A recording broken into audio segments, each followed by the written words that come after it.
Ertugrul गाजी काई कबीले के सिरदार, सिपहसालार और एक अजीम और बहादुर जंगजू थे।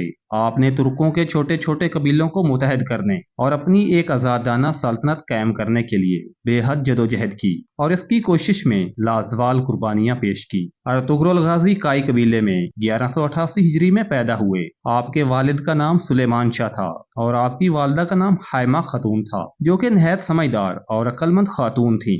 अर्तुगरुल गाजी के वालिद सुलेमान शाह काई कबीले के सिरदार थे। सुलेमान शाह के 4 बेटे थे। अर्तुगरुल गाजी को अपने वक्त का एक बादशाह समझा जाता था और आपने सल्तनत उस्मानिया की बुनियाद रखी। सल्तनत उस्मानिया के क़याम के बाद आपकी शादी सल्जूक खानदान की शहजादी यानी सुल्तान अलाउद्दीन की भतीजी हलीमा सुल्तान से हुई।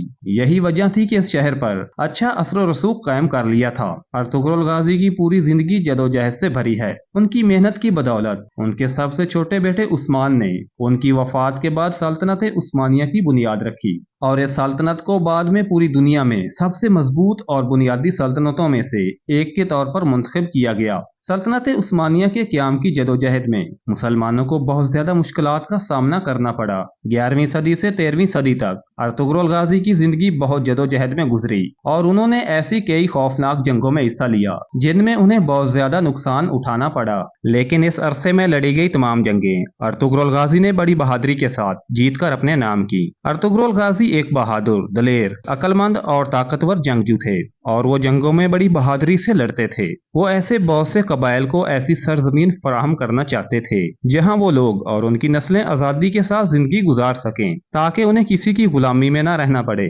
इसके लिए अर्तुगरुल गाजी ने भी अपनी जिंदगी में ऐसी सरजमीन के लिए बहुत सी कुर्बानियां दी। इस तरह की जदोजहद से भरी जिंदगी से उसके कुछ खास रिश्तेदार और दोस्त अर्तुगरुल गाजी का साथ छोड़कर चले गए। कहा जाता है कि तमाम रिश्तेदार मुसीबत में आपसे दूर हो जाते हैं, जैसा कि अर्तुगरुल गाजी के साथ हुआ। अब उसके करीबी लोग उसको छोड़कर जा रहे थे, तभी बहुत से गैर लोगों ने उसका साथ दिया और आजादी की इस जंग को जीतने के लिए कई तरह से अपना हिस्सा डाला। इन लोगों के खसूसी तावन की वजह से सल्तनत उस्मानिया दुनिया की एक मजबूत, ताकतवर और बुनियादी सल्तनत की हैसियत से कायम हुई। जिन लोगों ने अर्तुगरुल गाजी की हिमायत की उनमें खास तौर पर सूफिया के साथ साथ शेख इब्नुल अरबी का नाम नुमाया है। शेख इब्नुल अरबी रहमतुल्लाह अलैह को पूरी दुनिया में अर्तुगरुल गाजी के खसूसी रूहानी मददगार के तौर पर जाना जाता है। शेख इब्नुल अरबी ने हर मुश्किल वक्त में अर्तुगरुल गाजी की खसूसी मदद की और उन्हें जंग जीतने के लिए बहुत सी नसीहतें की। इसके बाद सन 1299 में सल्तनत उस्मानिया का क़याम अमल में आया। उस्मानी सल्तनत ने 600 साल से जायद तुर्की और उसके आसपास के यूरोपीय इलाकों पर हुकूमत की। 1912 में वर्ल्ड वार 1, जिसे हम पहली जंग अजीम भी कहते हैं, इस जंग के दौरान इस सल्तनत के साथ एक खास जंग हुई और पहली जंग अजीम के इख्तिताम पर सल्तनत उस्मानिया जवाल का शिकार हो गई। इस सब के बाद मुल्क तुर्की कायम हुआ। पिछले 600 सालों में इसे दुनिया की तारीख में सबसे मजबूत और तोसी पसंद सल्तनतों में से एक के तौर पर देखा गया है। सल्तनत उस्मानिया के दौर में इसके अलावा पूरी दुनिया में इतनी बड़ी सल्तनत कोई और न थी। यही वजह है कि सल्तनत उस्मानिया को उस वक्त की सुपर पावर सल्तनत कहा जाता है।